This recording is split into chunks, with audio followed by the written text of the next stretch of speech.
We've done it already. There you go. There you There we go. are. Amazing. Good stuff. Better late than never. Better late than Well, never. Well, we yeah, did promise technical difficulties, didn't we? we did. So it Yeah, would have been kind of disappointing without that. exactly. Um, yes, excited to get this going. If you are new here or you just stumbled across our stream on YouTube or LinkedIn, welcome. We are Dylan and Chenell from the Growth in Reverse podcast. And today we decided to go live and answer some questions. Feel free to drop questions in the chat as we go. We'll try and answer as many as we can in the next hour or so. And this is going to be fun. I'm excited.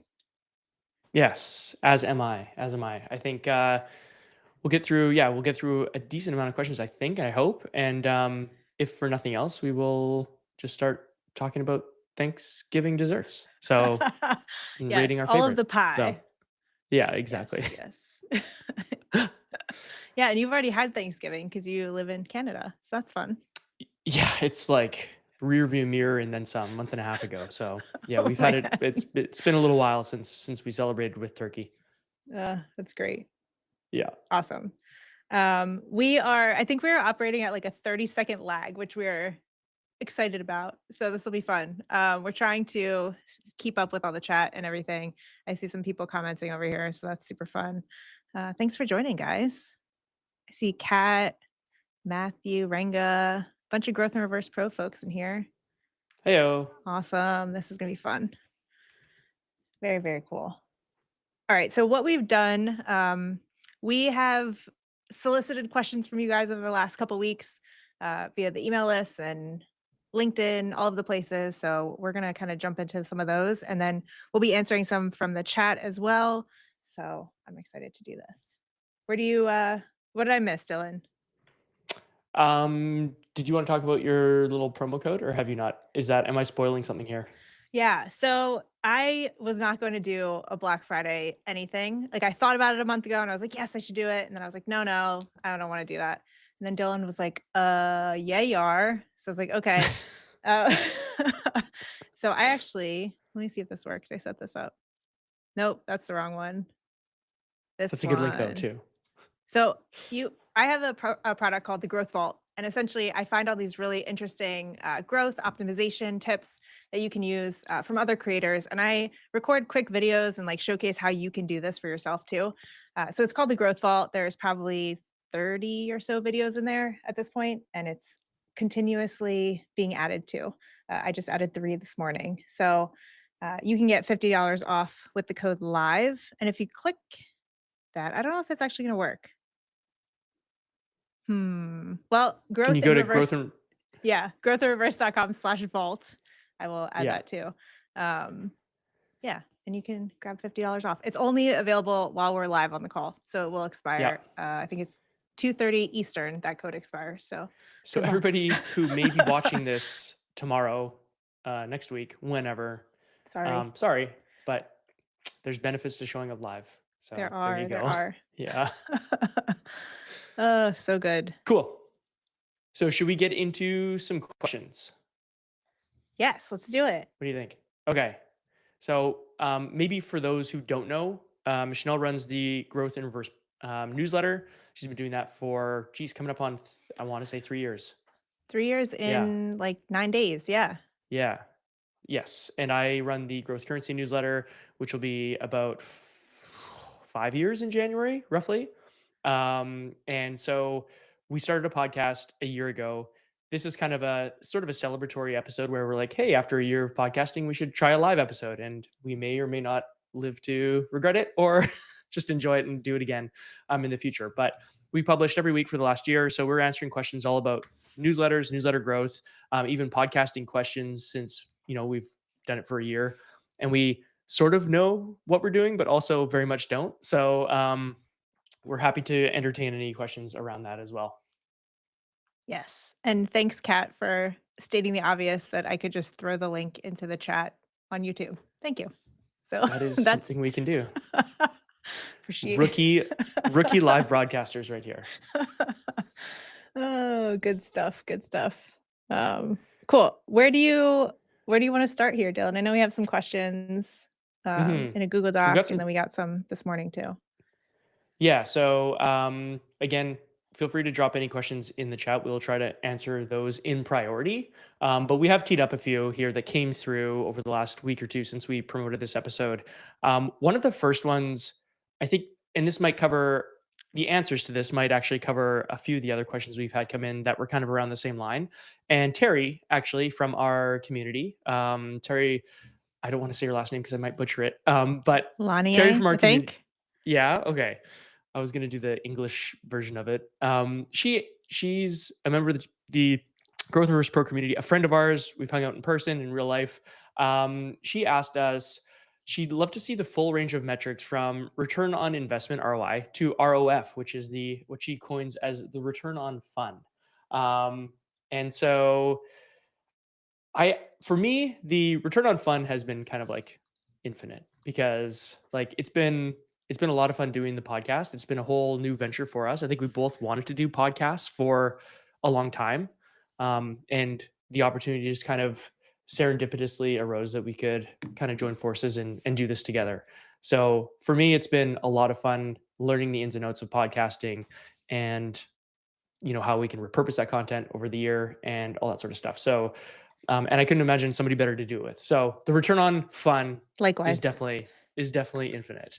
Um, and And we get to is that do your fun answer things like likewise? this. Yeah. Yeah. Yeah, yeah, exactly.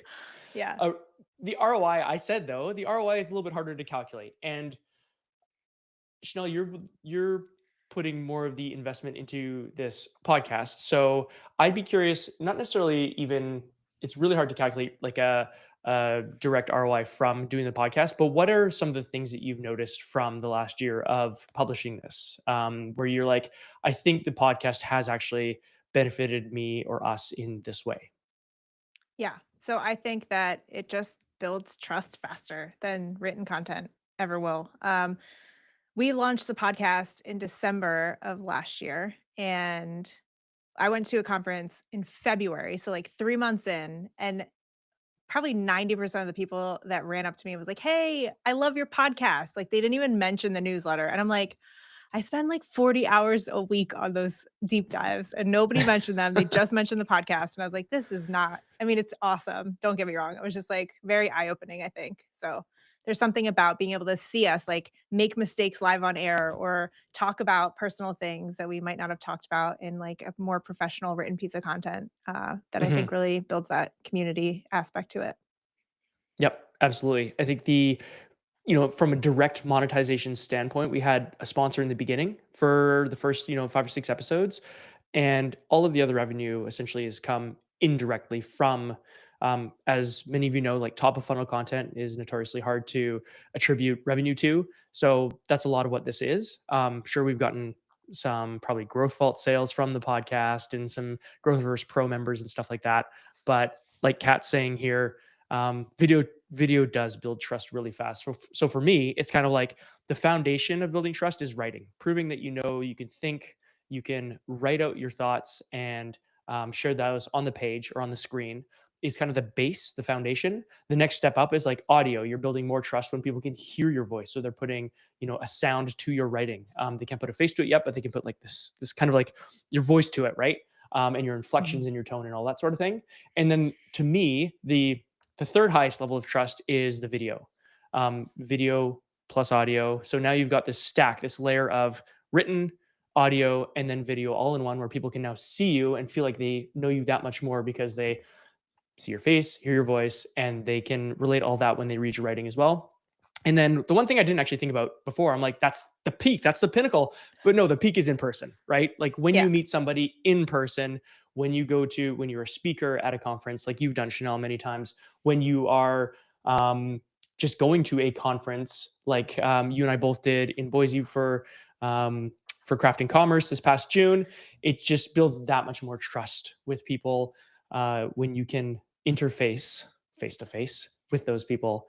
And so I think those are kind of the four levels of trust that you can accomplish with content.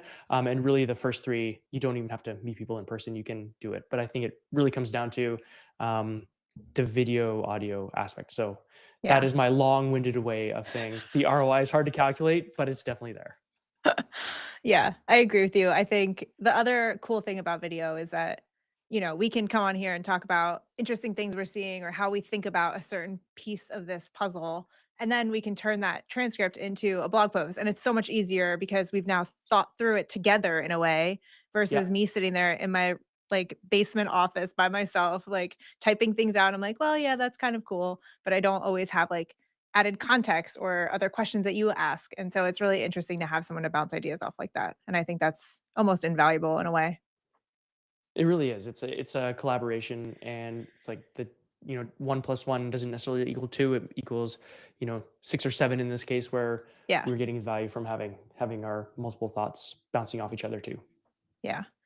Nice. Um, Do we have any questions in the chat? I am really bad at. I've just noticed this is somewhat. way harder than I thought it would be.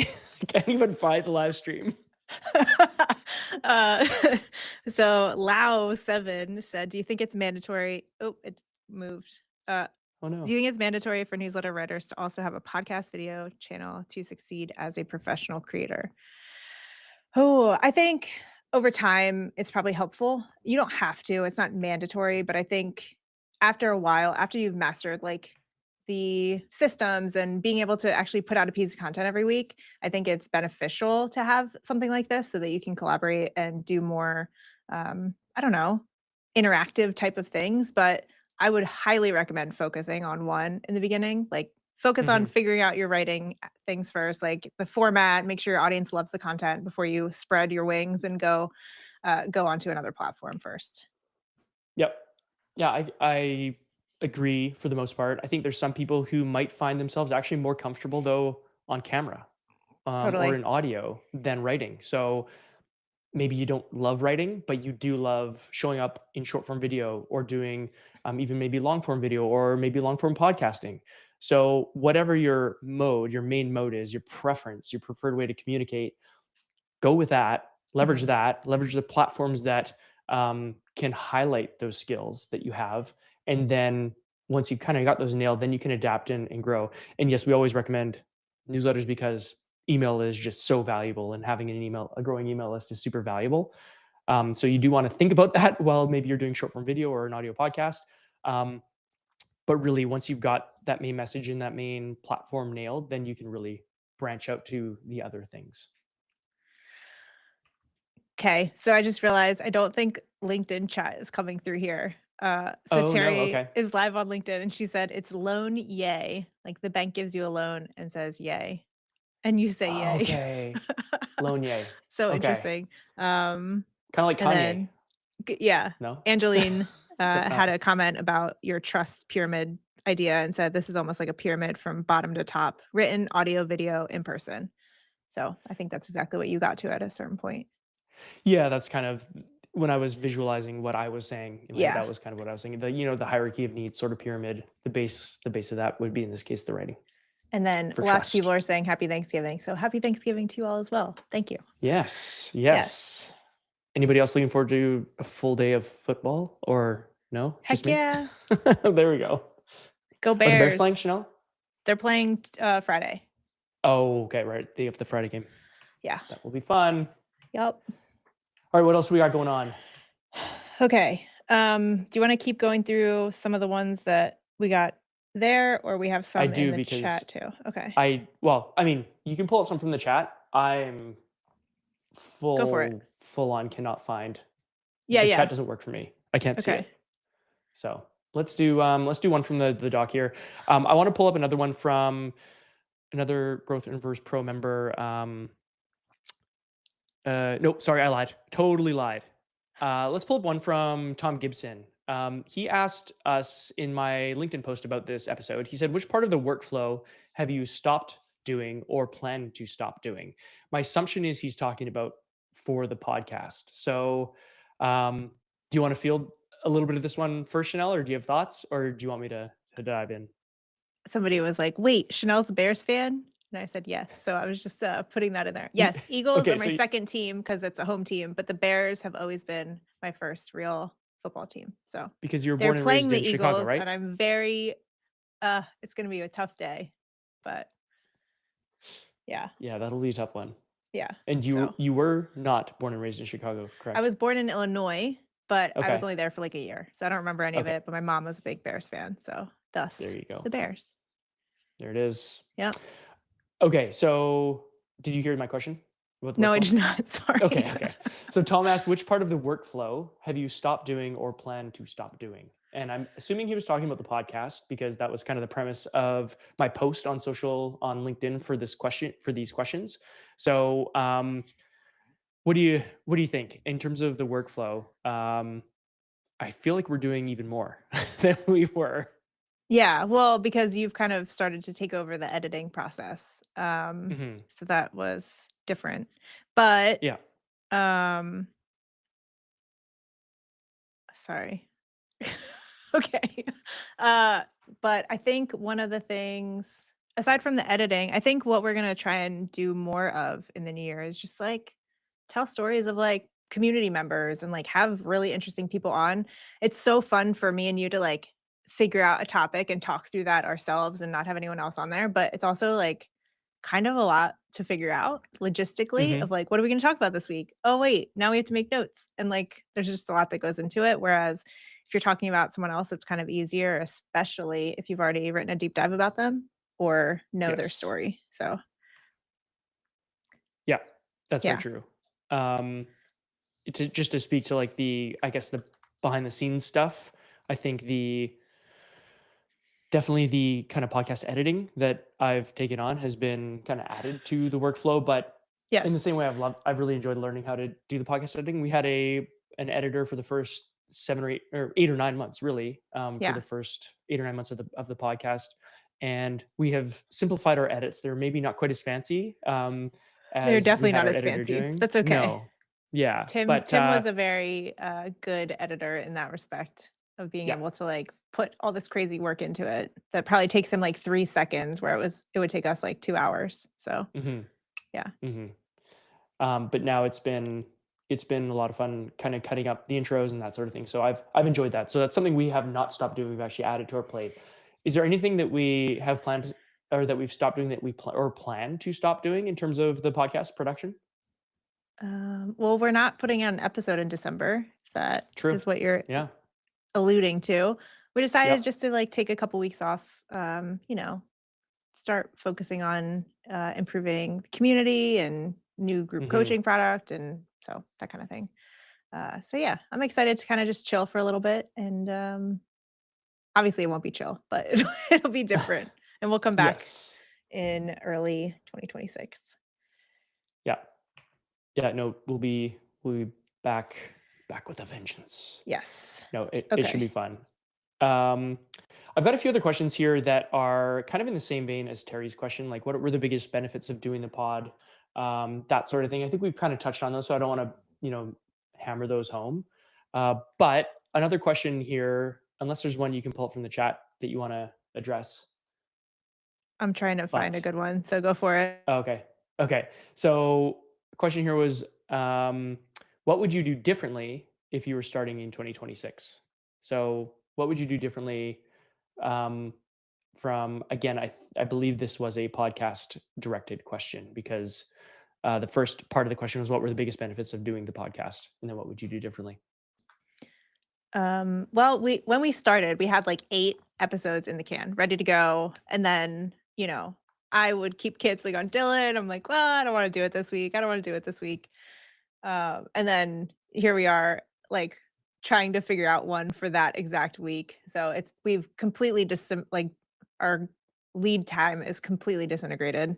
Yeah, Um, but so I would say just like stick with the plan and don't let yourself realize that you have 8 in the can because yeah, then there's like a situation where like I get bronchitis and it's super hard to record a podcast and we're like, "Ooh, let's just take a speech that you gave 3 months ago and throw it up as a episode." But we've done that. We've done yep, that. Or we have you're like definitely all done of a that. sudden, oh, I'm going to a conference and I need to speak and prep my notes and all this stuff. And so like life happens essentially is I guess what we're saying. Yeah, So totally. having I would like a comfortable runway would be like a month worth of episodes essentially like in the Yeah. can ready to publish, so you're always going a month ahead. So that's one thing I think if I was starting I would do differently, which ironically we actually did in the beginning. We Yeah. kind of fell off that wagon.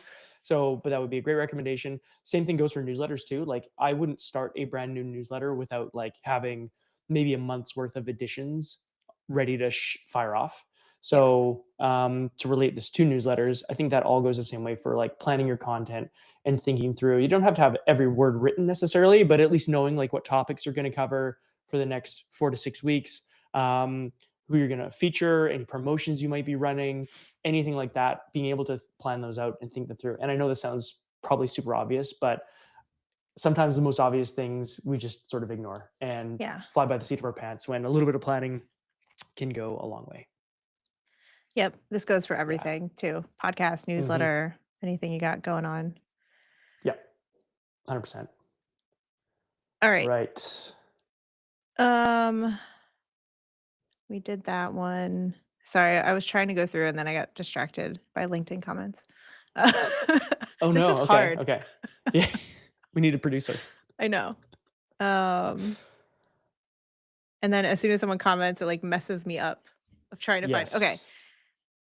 here's one that's interesting. What do you think about AI integrated into email providers? And Hold who's on, that from? 24K wills. Hold on, now I gotta add it Let's again. go. I know. Here we go. Okay. There's like an auto 10-second timer when you click on something and then it goes away. Okay. Example, Gmail summarizing emails could be bad for open rates and revenue. Yes. So I think they're referring to this new feature in the last couple months that Apple Mail, Gmail have rolled out where before you even open an email, it'll say like, this email is about blank. Yeah. So I know Apple Mail will show it like in the left-hand sidebar if you're like looking at all the emails you have, and then Gmail shows it at the top when you open an email, I believe. So yeah, I mean it's totally going to impact stuff, and I think we're just going to have to be able to iterate and pivot and think through this as well as everything else that we've already been thinking through Hmm. before sending an email. So it's just another one of those things. It's kind of like the new preview text. Like preview text might not actually show anymore or the way you want it to show. So I think that this is kind of just the new format. Is that actually a thing? What? Preview text not showing up or showing the way you Well, want to? I think for Apple Mail, yeah, I don't even think it shows preview text anymore. It'll just show like a summary. If you have the feature turned on, I think you Oh. can turn it Oh, I off, see. but I see. I think it's Okay. default on and it'll say, Chanel is asking you a question about blah, blah, blah in the email. Right. So you can like see that before you even open it. So I think that's what they're referring to in this one. Okay. I'm not an Apple user, so Yeah. you can throw your tomatoes at me if you want, but I did not know that. So I could see that being a challenge. I think just going back to the original question, I think for me it just comes back to what you preach about, what you've literally preached about on stage is insanely valuable content. So I think if you are really writing something that people want to read and get some kind of gratification reading it, whether it's like educational, um, informational, like keeping you informed, or entertaining, then people will open your newsletter and read it and not want AI to read it. It's like, why would you like, yeah, AI could summarize like your favorite TV show, but you're not going to, get a, hey, tell me what happened on, so and so TV show this week. Like you're going to actually want to watch it and enjoy it. So I think for me, that's kind of what it comes down to. Yeah. Yeah, I mean, you kind of have to overcome all of these challenges that we're going to be facing with these platforms with AI and all the new features that are Yeah. going to be happening. And now, like with Gmail, you could even you can look at all your subscriptions and it'll show you a list of every email thing that you're subscribed to, and you can just like Hmm. unsubscribe, unsubscribe all at one place. So it's like, Yeah. I actually think that's a good thing because a lot of those people were probably never opening your emails anyway. So Hmm. I don't know. Or to flip that, they might love your content, which hopefully they do, and then they'll just unsubscribe from a bunch of other stuff that's distracting them in their inbox, Totally. so that the good stuff still remains. So again, it comes down to publishing stuff that people enjoy reading and want to open and read. Yeah, I like it. All right, That was a what do good we got? question. Anything else in the chat we can I'm pull up? trying I to saw scroll. on. Go I was ahead. gonna say I saw LinkedIn while you're scrolling. I'll filibuster a bit. Juliet asked favorite pie. So totally Oh, on topic that it is nearing Thanksgiving. Um, I would say, I mean, because Thanksgiving, I'd say pumpkin pie is probably. probably right near the tippy top for me for favorite pie. I would say one that's usually at a Thanksgiving event that I like is apple pie. Mhm. However, there are, like, some really interesting ones like blueberry that usually doesn't show up at a Thanksgiving event, but is delicious. Yes. Yes. My wife Anna is a huge pie fan. Does she make pie? No, she does not No? make pie. But, like, we went to Arizona last year, and the only not the only thing, one of the main things she planned was there was, like, this roadside stand that, like, going from the airport to Sedona, like, on the highway, there was, like, a pie Mhm. place, and she's like, "We're going there." And I was like, "I love that that's what you planned for our vacation. It's great." That's amazing. That I would be Amazing. there. I would be there. Yes, yes. Um, If you I Go got a ahead. question here if you're still trying to find one. Yeah, I think I need a new Okay. system because this just keeps all the comments keep making it go down. No, go ahead. Okay, Andy asked, "Is it okay to just start without a clearly defined audience in mind and work it out as you go along, or is that kind of a waste of time?"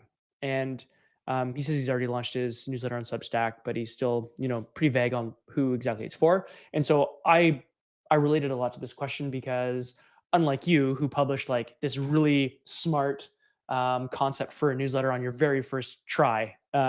Which maybe you didn't know would resonate so much, but it ended up working out. When I started publishing my Substack in 2021, I had no idea who I was writing to, except for like maybe digital people, people on the internet. So I was writing about like marketing and leadership and personal finance and all this kind of stuff. Even I think crypto, like because it was Oh, wow. 2021. Yeah. So I had this swath of things, and I just kept publishing, and leaning into my interests, and also seeing like checking out which links were getting clicked more, and letting that be some signal for me to what people were interested in reading about. And yeah, I didn't have a ton of subscribers, but I did have a few, and that eventually kind of I meandered through the first 20-ish editions of my newsletter and finally started landing on, hey, people seem to like it when I write about newsletters, and um, Justin Moore actually kind of pushed me a little bit as well to write more about newsletters and kind of niche down a bit. And so, I guess my point is, after publishing repeatedly, I was able to figure out where I wanted to go. So, I don't think it's a waste of time as long as it's lighting you up from a place of a passion and you have a long term mindset, knowing that you're not going to make probably a ton of money from this, especially not in the short term, then I would say start writing if you have the time and energy for it and desire to do it, and see where it takes you. Yeah. I did not know that growth in reverse was gonna take off that way. So, that was purely I was like, "I'm excited about this. Hopefully other people Hmm. are. I haven't found Hmm. anything like this before." So, I don't know.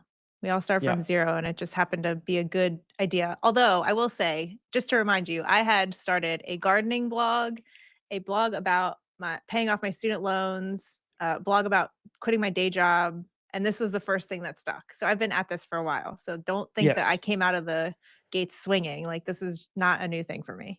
I just wanna remind you of that.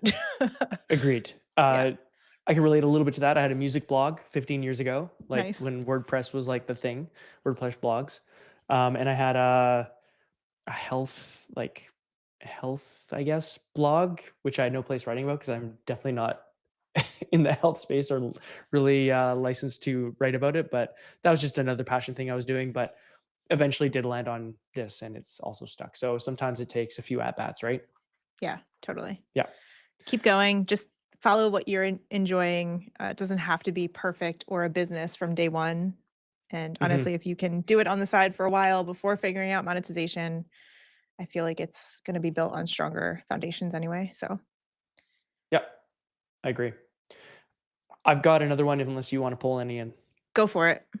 Okay, so this is getting a little spicy, maybe. Um, Ooh. it's not that okay. Now I've oversold it. The littlest bit of spicy. So you sent out an email earlier this week that I Oh, think the yeah. subject line was beehive or kit, Beehive something along those versus lines. Kit. Versus. Okay. Okay. And I said, Wow. which Not one's just better? or. It's just yeah. Yeah. So you got called out on that subject line. Which one I is better? did. Since you didn't actually say in your Well, email. And I the guess the best, question yeah. is like, does it really matter? So the best part was Tyler Dank, like 3 minutes after I sent that email, replied to my newsletter, which I didn't realize he was on, which is fun. And he was like, "Great subject line, haha," or wink or whatever. Yeah. And Tyler Denk is the CEO of Beehive, if you I weren't was just familiar. gonna So say for those who don't know, yeah, yeah. I was like, Kind of "Oh, started the whole that's thing. fun." Yeah. Um, so as I sent that email, I was like giggling to myself, and then I got that reply, and I was like, "This is fun." But Yeah. yeah, I was just saying, like, essentially, the short of it is the tool is not going to make you successful. Your consistency, your content, your stick to itiveness, if you will, is going to be the Mhm. thing that actually stands out. So, um, yeah, Cop out answer, cop I out know. answer. Okay, here's my framework for what I usually say. There are two things. So, Beehive and Kit both have great recommendations platforms. So does Substack. This I'll bring Substack into the fold here. Yep, Uh, let's do it. so what I typically say is look for where the people in your niche are. So if your peers are all on Beehive, maybe you should go with Beehive because they might recommend your newsletter. You can't really recommend a Kit newsletter from Beehive, if that makes sense. So you want to stick on the platform that has your peers on it, purely if you're going to use recommendations. If you're not going to use them, great, don't worry about it. That is not something to worry about. The other thing I think through is, do you have a website? Because if you don't have a website, Beehive or Substack is going to be preferred versus Kit, because with Kit, you have to have your own website, build something on WordPress, build something somewhere else, Webflow or whatever. And so that's just another layer of this puzzle that you're going to have to figure out. Um, so, yeah, those are my two questions for you. Where do all of your peers hang out? And second, do you have a website? And so that would be what I would look through. Mhm. Beehive is getting closer to Kit with the new things that they're launching. But I would say I still think Kit has more robust automations, but again, Beehive is probably catching up pretty quickly. So Yeah. yeah, Yep. I kind of lean the same way. I think with Yeah, I think with Substack too, you've got the built-in network effects, which the other two sort of have as well. Like I've grown a lot with the creator network in Kit, so they all offer this these days. yeah, And I think Substack is trying to turn to less of a newsletter platform, more into this kind of all-in-one sort of social media slash written platform. I do kind of feel though, and I started my newsletter on Substack because I didn't have a website. I didn't know any different. And so that's where I started. But I do feel as though uh, you're very much kind of walling yourself off a little bit in Substack. And to me, it kind of feels a little bit like Medium. And I say that because Medium turned into a platform for Medium people. So, like, if you wanted to write and make money on Medium, you had to write to people who were on Medium, writing about Medium, trying to make money on Medium and grow an audience on Medium.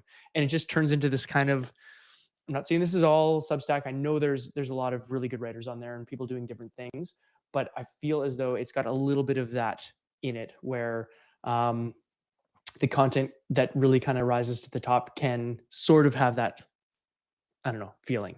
Again, totally. not total. I know there's people writing really great stuff on there, but I just worry that maybe that's kind of what it could turn into, as I see like hints of that. Yeah. I think right now, the writing on Substack, 80% of the writing on Substack is very much more thought out, I would say, than, a Beehive or a Kit newsletter. However, Hmm. I feel like that's going to change. Marketers ruin everything. So soon Yep, they sure enough, do. it will be different. But for now, it is a great place for, like, I don't know, unique writing.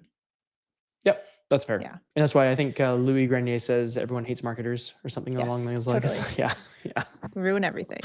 No, we sure do. Yeah. Um, So as a quick reminder, we have this coupon code up on the screen for $50 off the Growth Vault. It's only available until 2:30 p.m. Eastern while we're on the stream. So I literally have that set to automatically turn off because I will forget. So that coupon code will go away if you are planning on potentially joining us in there. So just wanted to call that out. Nice call out. I want to do one other Thanks. call out Yeah. about pies. It always comes back Ooh, to that. Pecan pie is getting some love in the I comments. saw that. I've figured out how to find the comments here. So that's great. So yeah, pecan pie all day. Kat also said pecan pie is great. I have never had pecan pie. Uh huh. Wow. Yeah, yeah. So that ain't good. I definitely need to get on that really soon. Yeah, no kidding. What are you That doing? sounds amazing. I don't know. Not living fully, apparently. Uh, I see another question here about metrics. So which metric? Let's see, who is this? I got to move around to get away from my mic stand. So forgive me. It's from knowledge. Sorry. Oh no, where'd it go? More comments coming in. Moves. Which metric inside your email and newsletter tool do you actually look at every week? And can you please share a recent decision you made because of it? There it is. Thank you. yeah. What what do I look at inside a newsletter tool? Yeah, so in Kit, I would say, like, Yeah. what metrics are you looking at? I'm assuming, let me assume what you look at. I'm assuming you look at your open rate. Okay. Yeah. I'm assuming you also look at um, subscriber count. Not as much. No? Okay. Yeah. So share with us. What do you I check? I look at the I look at the open rate in terms of, yes, like, what is the open rate? I don't take that as, like, the number because I know it's wildly wrong these days with certain platforms that automatically open every email, and so we can't really Mhm. trust that number as, like, a true number, but I do look at it in terms of, like, week over week. So, if it's dropping or if it went up, that's a good sign that maybe, I don't know, the subject line resonated, that kinda thing. If it drops significantly, there might be something wrong. Maybe I included a word or something that forced the email to go into the spam folder. Mm. So yeah, so those are. I'd look at it like just week over week in terms of like trends, but not actually as a, I don't know, factual number. Well, I think if you're sending an email broadcast on a recurring rhythm, so whether it's every week or every, twice a week, whatever it is, you have at least a benchmark. You know that your open rates, even if they're not accurate, that everyone says they are not, but you can see like if the last 10 emails you send were hitting, say, 50% open rate, and then the one you just sent was like down in the low 40s or even maybe below that, that's where that would be a signal to me like, oh man, maybe something I did sent this to spam, maybe the email got clipped. Right. Who knows what, Totally. right? So that's, I think, something that you should be looking out for, not necessarily, um, I guess, the open rate as a vanity metric. It's more of like it should be like your guide of what you're doing, how your content is engaging, and if it is slowly going down, try to figure out what's changed, what's different, what can you do to maybe your subject lines. You've been kind of thinking, put in the first thing that comes to your head, and you haven't really been putting in a robust subject line, or maybe your content hasn't been great in the last few weeks, or you felt uninspired. All those things could be reasons why the open rate is slowly trickling down. Yeah. But if it's like Or this your drastic list jump, is growing a lot, then it could be going totally, down yeah, too. Yeah, that yep. happens. Growing lists will always be. I mean, it's almost possible to get 100% open rate when you only have maybe 20 people on your email list. But as you grow, it's gonna come down and down and down. Yeah, totally. Yeah. But that question threw me off because the thing I think through the most is like how many replies did I get that week? And so Ah, that doesn't actually yes. live inside the newsletter tool. That's more in like Gmail. So that's the Hmm. one that I pay attention to the most. But those are some other ones. Yeah. Uh, the knowledge enthusiast has another actually great question. Uh, I don't know if you see this. What's one thing most newsletter creators, overinvest in, and one thing they underinvest in? I would say overinvest in subscriber count, underinvest in content quality. Mm, that was almost too Short and easy. sweet. Yeah, yeah. I'm aligned with that. I'm aligned with that. Okay. I know this person, Andrew said, not seeing a discount is the vault normally $200. Yes, it is normally $200. And so that $50 off is the coupon code to get you for And, 150. and the coupon code is the word live, right? Yes. Yeah. All right. What else we So the got? subject line is the significant push in the open rate. What others do you think? I think the subject line can be a significant push in open rate, especially for new subscribers who aren't used to your getting your content. So you kind of have to, stand out from the crowd of other things in their inbox. But for Yeah. people who have been on your email list for a while, they're probably gonna, and they like your content, they're probably gonna open your newsletter because they know what to expect. They know the quality that's coming at them.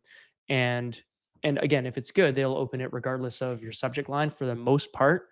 For people who are newer on the list, I think that's where a subject line can have more of an impact. So if you do have a higher growth rate, meaning you're getting more and more people to your list day by day, week by week, that's where your subject line is probably going to either help you or hurt you that much more. Yeah. Versus maybe somebody who's growing a little bit slower, who's got a more established list, or maybe whose list has matured to some degree. The subject line still matters for sure, but I don't know if it would have quite the same impact. Yeah. And there's also something to be said, like, because my deep dives were so long form, people would put them into a folder and not open them until, like, all at once. They would read all of them. They'd, like, be like, "Okay, I have an hour and a half. I'm gonna sit down and read the last 4 deep dives." And so sometimes the open rates fluctuate. Sometimes people just throw them in a folder. They're like, "I'm gonna get to it later," and they never do. So if you can, every now and again, kind of change things up and send out like a shorter email or send out something different with a different subject line that they're not expecting, you can probably kind of win back some of those people too. Yep, I agree. Changing things up Um, never hurts. Uh, Matt's got a good question. My wed okay. songs. You want to pull that one up? You can probably relate to Here this we one. go. How do you prevent burnout? And Oh, also shout out loaded to Matt, question of the who's a day. Growth Reverse Pro member. uh, Yeah, yes. Well, um, probably ask for help, talk to people, ask take a break questions, maybe. take a break.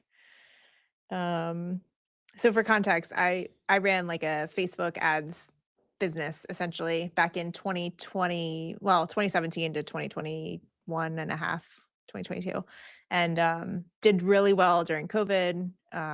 People needed help with ads, so I was doing super well. And I took on way too much work. I didn't ask for help. I wasn't asking peers for help or questions or anything like that. And so I severely burnt myself out. And slowly just like watched that business light on fire and crumble. Um, so yeah, so I have a lot of experience with burnout in that respect. Um, so in this current business, I've tried to ask for help. I've been so much better about like I'm in a mastermind and I'm actually talking to people and asking questions and like doing things and not joining a bunch of courses and lurking and not asking. So I think that's the biggest thing is just ask for help. I like that. Yeah. I like that. I think that's it. I think one other thing I've noticed you do just in our communication is like I'm just feeling spent this week and I don't want to push it. So whether that means um, doing something a little deviating from the plan, the content plan, the podcast plan, whatever that might be, you're okay to make that sacrifice for your mental health and the ability to kind of press on in the business with more of a long-term mindset. So I didn't really know you back in the Facebook ads days when you were burning out then, but I can tell just in the way that you communicate, in the way that we do things, that you've been very protective of that. So I think it's working. Thanks. I saw this one come up before and we didn't get to Okay. it. So let's do this one. So Get a Life 1234 Oh, says such a good name. Oh, I'm here for the uh, name. how would you grow a biweekly newsletter about a university ecosystem like Harvard's from 0 to 1K subscribers organically, especially in markets where newsletters aren't common? Okay, so I guess is this like you're working at a school like this and you're trying to grow their newsletter? Or is this just like totally separate? Um, I guess if you're writing about Harvard itself and like maybe the sports programs or that kind of thing, um, I feel like it's pretty simple in a way. I mean, you could either start posting on Instagram about this stuff, you could reach out directly to people who are interested in college sports or whatever the actual focus is. I'm not super Hmm. sure, but I think honestly, most people get stuck in the beginning. 0 to 1K in my head is mostly like personal outreach. Figure it out. Go find these people talking on Twitter or LinkedIn or Reddit, comment, help them, provide value. Maybe you have a link to it in your profile, but you're not like pushing it. Like people will find it if you're just helpful. So I think usually 0 to 1K, 0 to 500, whatever it is, the easiest way to do that is go out into your network and just be a human. I think that's the easiest way. Yep. I think my first thought was Morning Brew started on a university campus. Totally. It was not a newsletter about their university, Yeah. but that's where it started, right? And they were just look it up, just search Morning Brew, story, growth story, or whatever it might be, how they started up, and you'll see a lot of great ideas there. However, I think what I think about with something like Harvard or maybe a major university is like if you can bring in content that's very exclusive, behind the scenes, that's going to help future students, that might help current students, whatever that kind of content is, I think that's going to just help the newsletter grow in and of itself. So I remember there was a newsletter sort of similar to this, where the writer it was a paid newsletter even, and she was doing amazing. And what she did was basically she was finding grants for people to get into universities or get money for universities, kind of like scholarship sort of thing, like grants, right? And so she would basically surface these grants for people, and they would pay her money to basically have her collect all these grants. They could find this on their own, definitely. But she was doing all the hard work of finding these grants, kind of like Creator Wizard as well, where he would find all of the sponsorships that you didn't know about, and Yeah. he curates those for you. And I don't even think he was charging people for that, and he would just deliver them to you. So if you can, that's just one version of this. But if you can like basically get this content that people um, either have trouble getting themselves and getting that in front of them, or getting some kind of exclusive nature to the newsletter, I think that's going to be that much more interesting and engaging and will help it grow organically, kind of on its own to some degree. Yeah, and I think the last part of this said, especially in markets where newsletters aren't common, you don't Hmm. have to position it as a newsletter. You could just position it as like, hey, get the blah, blah, blah every week. Like it doesn't have to Yeah. be, oh, sign up for an email list. Like most people don't want that anyway. So if you can position it differently and actually make it more fun. If you're trying to Hmm. get college kids, just be like, hey, here's some coupons to local bars or whatever. Like Yeah. every week you send them a new coupon to whatever it is. I mean, you'll get people signing up left and right for that one. Yep. Yeah. Very true. Very true. Um, this person said, "Oh, I'm trying to change the layout. This is fun.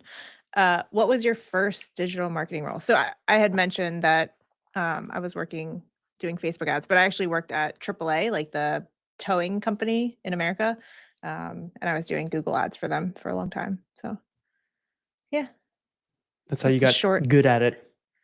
Yeah, good at it. Yeah, I found SEO through Pat Flynn from Smart Passive Income, and I took it to my boss and I was like, "We need to be doing all of these things." And they were like, "Cool, you go do them on your like on top of what you're already doing." And I was like, "Oh, okay." And then their paid ads guy left and they were like, "You should do this too." And I was like, "Okay, sounds good."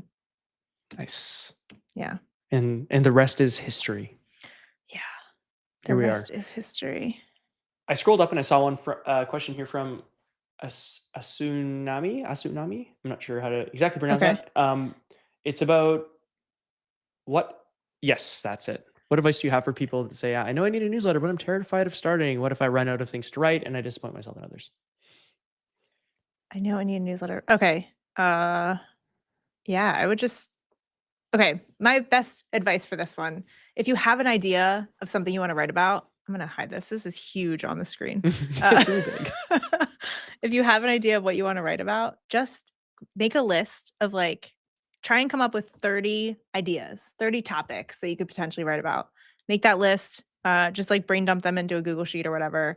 If you can't come up with 30, I would say it's probably not the right idea. However, once you start writing, you're going to naturally come up with more ideas. I know it sounds crazy, but as you start writing one piece, you're gonna be like, oh yeah, that whole other topic. And then you can add that to the list. And over time, you're just gonna have like unlimited ideas to be able to write about. So I wouldn't worry too much about running out of ideas, but there is something to be said about strategizing in the beginning and being like, okay, do I have enough content to potentially keep going? Mhm. Starting is horribly scary. When I first started Growth in Reverse, I don't even think I told my wife. I think I published the first one and then I was like, "Hey, by the I did the same way, thing. doing this Same. thing." Because I naturally have so many hobbies. And so I get nervous to like share something because she's gonna be like, "Oh, another one of these that you're with for 3 weeks." And then um so you don't have to tell anyone. You could just, write it on your own. I started posting on Twitter, but I didn't know a ton of people on Twitter. So it was kind of like me hiding from Mhm. others in the internet. Yep. Um, yeah. That reminds me of what, Millie Tamati shared with us, where she's like, I I can post on TikTok so freely because I don't even like know anybody there, and it's just like a playground. Like Yeah. it's a sea of like random people, so I can experiment there. I don't worry about looking like an idiot because people just are they don't judge you. They're just like if they're not interested, they swipe. Like it's Yeah. not this thing where people are like being harsh and critical and judgy. And most people our age are not spending as much time there necessarily. So that's kind of the approach you could take with it of if you're posting on LinkedIn, that's one thing because you very well may have some colleagues there or people you know in real life. So I totally understand that. But if there's a social platform that you feel like you can experiment with, like Substack, for example, Hmm. that's a both a newsletter platform and a social platform where you can start experimenting there and publishing stuff and see if any of it gains traction. And one other thing, just to wrap up my thought on this, is use social media as like a feedback loop and a rapid feedback loop, right? If there's something that you kind of are interested in, you want to write about and see if anybody else wants to hear your thoughts on it, start publishing and writing about it and see what traction it gets, if any, or use the signal, the questions that people are asking you. And that, like Chanel said, the more you write, the more ideas will come to you naturally, and also from maybe comments people make or questions people have or other people you follow in the space. All of a sudden, the algorithm is showing them up in your feed, and maybe you get some ideas based on what they're writing about. So I think starting is scary, but as soon as you do it, you'll be like, oh, man, I wish I didn't wait so long to start. Totally. Um, cool. I kind of wanted to answer this question somebody had about how I snooze emails. Do you remember Oh this yeah. question? Yeah. So The at the take a break or whatever? Yeah, I was trying to pull up an email. I guess I could just do it in Kit. Um, Or are we gonna share a screen on our first live stream? I'm This gonna could go try. this What could do you go horribly think? wrong. Do This it. could go really wrong.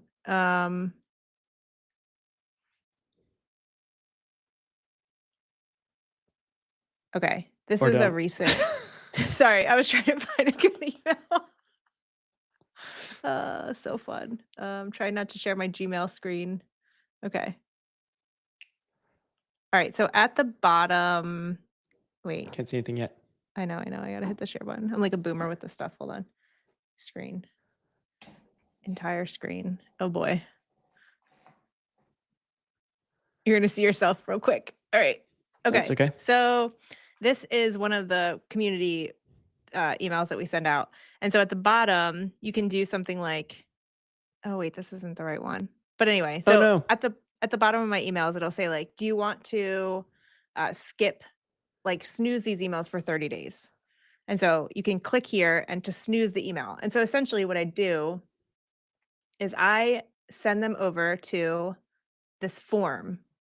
And so, because naturally, like inherently, people are going to have too many emails, especially during a Black Friday week or holiday Mhm. week, or maybe it's the last week of December and people are just like, I am checked out. Like, I do not want to get more emails. So I set up this landing page where people can go and they can enter their email address and it will automatically snooze them from getting any of my emails for the next 30 days. So, how that works is I have this automation set up. So, essentially, if they submit that form, um, I know this says clicked, but that's just because I named the tag clicked. It they submit the form, it'll go to this. So, is this the rule that I have? Ooh, I don't know what's what. Try not to show email addresses. Yeah. So, if somebody submits that form, they get added here, and then it snoozes them for 30 days. Um, It's wait, just a is this tag right? that's applied, right? It's just a tag that's applied Yeah. essentially. And so Skip when emails I for a go month. to Yeah. send my broadcast, I will exclude those people. And then so Mhm. after 30 days, this removes the tag. And the nice thing with that is you can just keep that Sorry, this is filter probably on for super every small. send, right? And it'll just automatically snooze it for the people that want it. And when the 30 days up, they get it again. Exactly. Yeah. So I actually found this through a newsletter called Sigma. Actually, I can just show this. So this is kind of what the growth vault looks like over here. This is And Growth the whole Inverse Pro. community. Yeah. Mhm. So this is the one that I was looking at. So I record these videos and I'll just showcase like, hey, I found this from this newsletter from Miracy. And so they actually were where I found this. I kind of walk through how I found it, give you the automation template that you could plug in if you're using Kit. Um, it shows you the page you're taken to after you submit the form and all of this stuff. And so this is kind of, oh, I gotta fix that. Mm. But so I have like a bunch of these in here that just kind of showcase like how you can optimize, retain your subscribers, monetize better, grow, all that stuff. So This is a that's shameless a plug for the Growth Vault, by the way, it's just for totally a anybody else. shameless plug. I'm Yeah. horrible at these, and Dylan always yells at me, so I figured I would, do that. Yeah. Yeah, Good for you. I'm proud of you. I'm proud of you. Well, thanks. we got a few minutes left. I had one question here that I thought was a good one about lead magnets. Um, One, how do you feel about lead magnets? So that's first, and then the second part of that question is, what is your favorite lead magnet format you enjoy the most? Personally, enjoy the most. Now, my there's that could be you enjoy receiving and consuming, or enjoy creating. So let's answer those three questions as quick as we can. Okay. So what's the So favorite lead magnet? how do you feel about lead magnets for one to grow a newsletter? Okay, I love lead magnets. However, they must be extremely related to the topic you're typically sending. So if you are sending, a deep dive about growth levers, don't give a lead magnet about like how I'm handling the books for my business, like the finances. Like that's totally unrelated from what people are going to get. It might be interesting to them for a lead magnet, but they're not actually going to enjoy your typical newsletter. So they're going Mhm. to unsubscribe fast, which is why I don't like those kinds of lead magnets. But a lead magnet can do wonders for growing a newsletter. It just has to be super related to the topic you always talk about. Yeah, Yeah. fully agree. Okay, so what is your favorite lead magnet format that you enjoy the most consuming?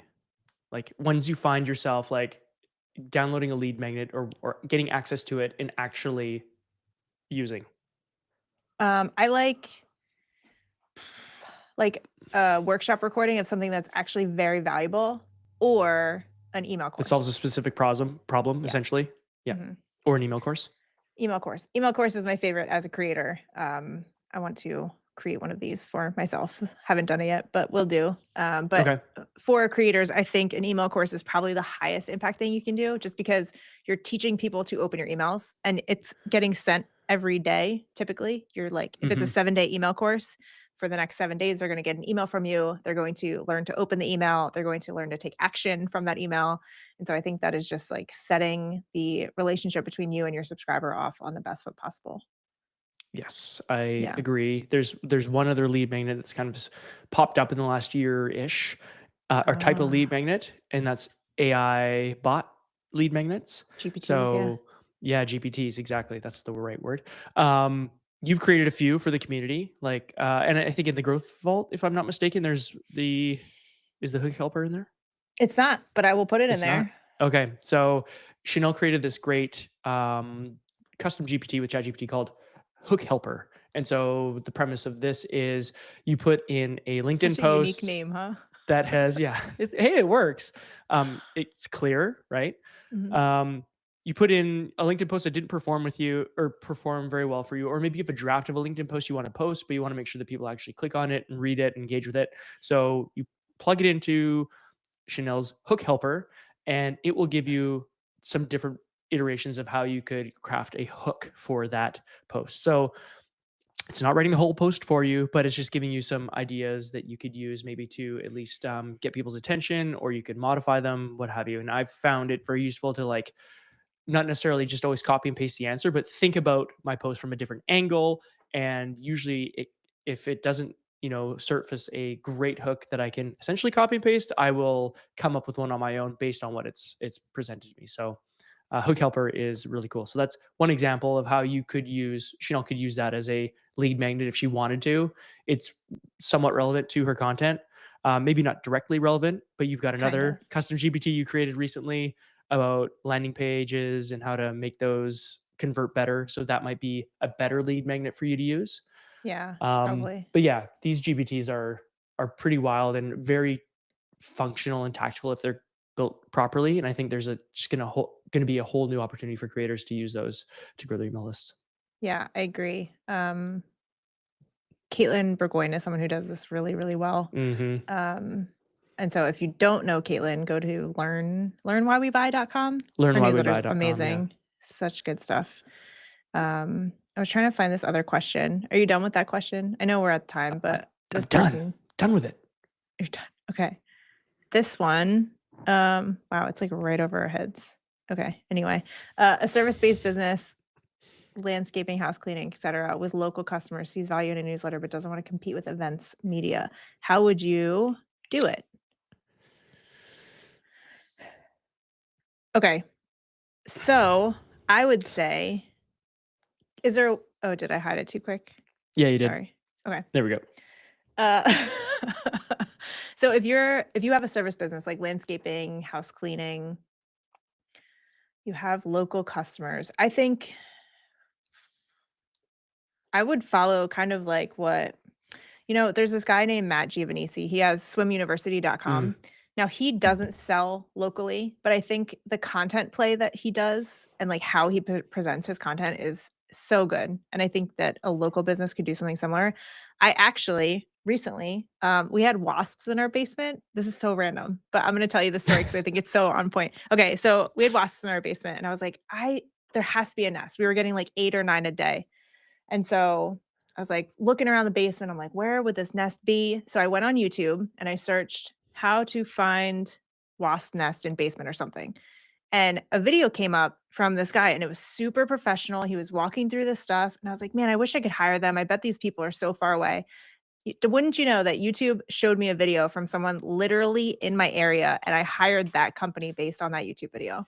And so I think just the targeting that YouTube's coming up with, I know it's not a newsletter, but similar kinds of vibes here. I think there is something to be said about creating content that is just helpful for everyone, even if they're not going to be using you personally. mhm. Yeah, I think that is very valuable, and your experience is proof that that can work. Um, I think back to in terms of local, like Matt or not Matt, Ryan Snedden from Naptown Scoop. Naptown Scoop. Thank you. Yeah. From He runs a local newsletter for the town of Annapolis, Maryland, and it's a town of like 45,000 people, and he's got almost half of them on his newsletter.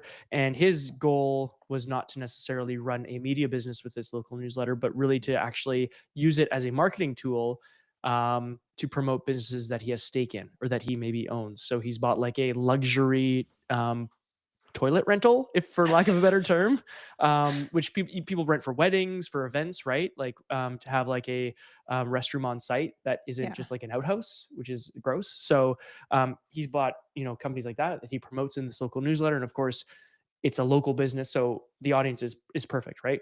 So what you could do with a service-based business is you could not just start up a or a newsletter for your business, but you could start up a service business for the town, and you can promote your businesses and you can promote a whole bunch of other businesses. It doesn't just have to be, oh, here's 5 tips to taking care of your lawn this fall. It doesn't have to be that. It can be, for sure, you can have that kind of content, but really what I would lean into is like the one newsletter that people would want to subscribe to in your area that's going to help them deal with maybe floods in their home, or they need a new roof, or like there's just a whole swath of businesses that probably would want to be in there, and you can also promote your own content too in that. So that could be an angle you go. Lots of really different ways you can go, but I think it's worth probably competing, if you will, with the events media. I'm not sure exactly what that means, but Yeah. um, I There's a think I guy think there's in space for everyone. Orlando or something too, and he's built this incredible business. He's a real estate agent, but Okay. he wasn't gonna like tell people he's a real estate agent up front. He just has this huge Instagram following, think he has an email list off the back of it. I really hope he does. And he's been able to just explode his business because people see him for like the local content, but he's actually a real estate agent helping people. I know that's different, but Yeah. The you same could, idea. I mean, yeah. sorry, go ahead. Yeah, cut you No, off. I was just gonna say that I think the local newsletter angle is a great one. I yeah, I've thought about this too, and I don't have the capacity to run a local newsletter, but our town is about the same size as Annapolis, like 40-ish thousand people here. And I just see the opportunity for a local newsletter and a local realtor or local business to like position then, create it, curate it, write it, publish it, even bring in a few sponsors. But really, this could be like their marketing tool for their realtor business, right? So Yeah. I don't know. I think there's a mindset shift maybe that should be made with these kind of businesses. And there's a huge opportunity for, I mean, I still get a local newspaper. Like it's like literally, it's right here, but it is full of like ads, right? Like that's all it is ads. There's like a few articles. So reach out if you want to start a local newsletter. I'm going on a tangent here, but if you want to do that, you could just reach out to the people that are advertising in these newsletters and grow your newsletter fast with paid ads if you wanted to, because you know the local targeting and that sort of thing. I don't know. I think there's so much you could do with it, and Yeah, you just gotta experiment and think a little bit differently, maybe. totally. Oh, DJ, yes, local newsletters. Sorry, buddy. Yeah. Oh, that's great. Yeah. Um, what any other questions we wanted to talk through? Um. Let's see.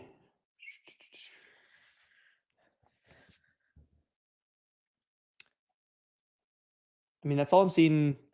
That I've seen in the chat. Oh, somebody says they still use the hook helper after the 30-day challenge. That's awesome. Not sure Oh, who Lao fun. 7 is, but that's great. Um, how tough is a music discovery niche to build a newsletter around? Foamy 2001. Music discovery niche. I think that's tough personally because music is so personal and so, I don't know, subjective. Yeah, but I feel like there's those people who, and I am not one of these people. I'm like, let's listen to some 90s or like old school stuff. Right. And that's my go-to typically.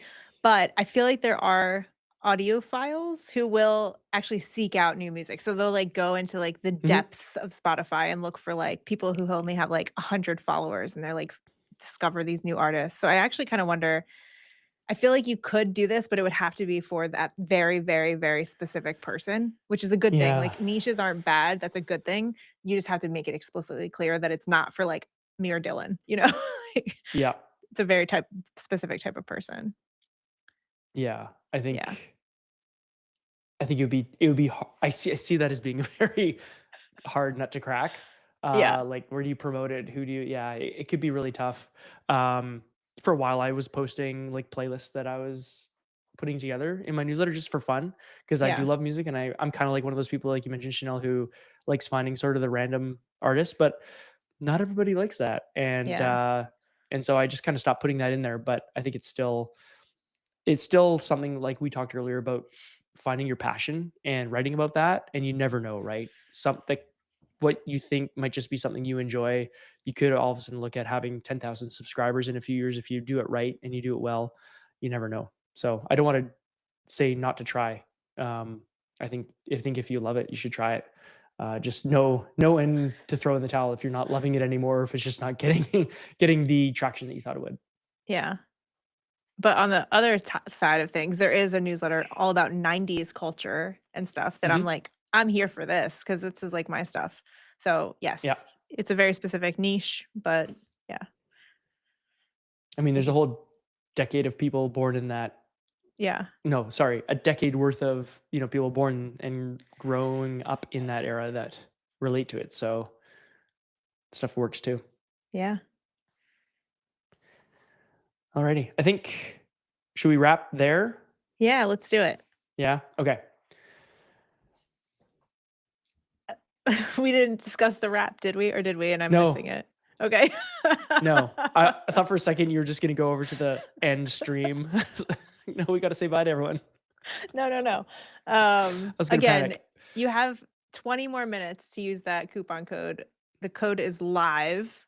If you want to buy Okay. the Growth Vault, you'll get 50%, not 50% off, $50 off, which is kind of Mhm. like 25% off, I think. Um, yeah, so you can use that for the Yeah. next 20 minutes if you want to jump in and Yeah, get all half the good past the stuff. hour. Half past the hour. Very cool. But yeah, this was fun. I think we'll have to do this Mhm. again. Yes. Yeah. Yes, and we will Yes. post this on the feed, TJ, don't worry, we're gonna put this Yes. live. Um, it'll be live as soon as I think we're done. I'm not honestly not sure how YouTube Lives work. Well, this will be Um, live on YouTube as soon as we're done. But yeah, we will post it on the podcast feed, I think next Wednesday, right? yeah, Or it's does it? going out. It'll go out to audio next Wednesday. Yeah. But if you wanna rewatch it or re-listen to it on YouTube, you can do that, as soon as this is mostly basically over. You'll be able to watch it, the whole thing. Yeah, the Yeah. awkward exit. That's right. I hope you're here for it. Uh, This is like my MO is the awkward exit. So yeah, that's it. exactly. Yeah. No, Uh, but this is actually our last episode of the year. mhm, mhm. So we will actually be back in January-ish Yeah, with some new episodes. So you'll have yeah. to, We're gonna do that thing that we talked about earlier about planning, during yes. December. And Yes. avoiding So, burnout. Yes. yeah. Yeah, No, this exactly. isn't causing burnout, but yeah, it's good to take a No, break. no, but Good we're luck to drinking the our own. Bears. Yes, thank you.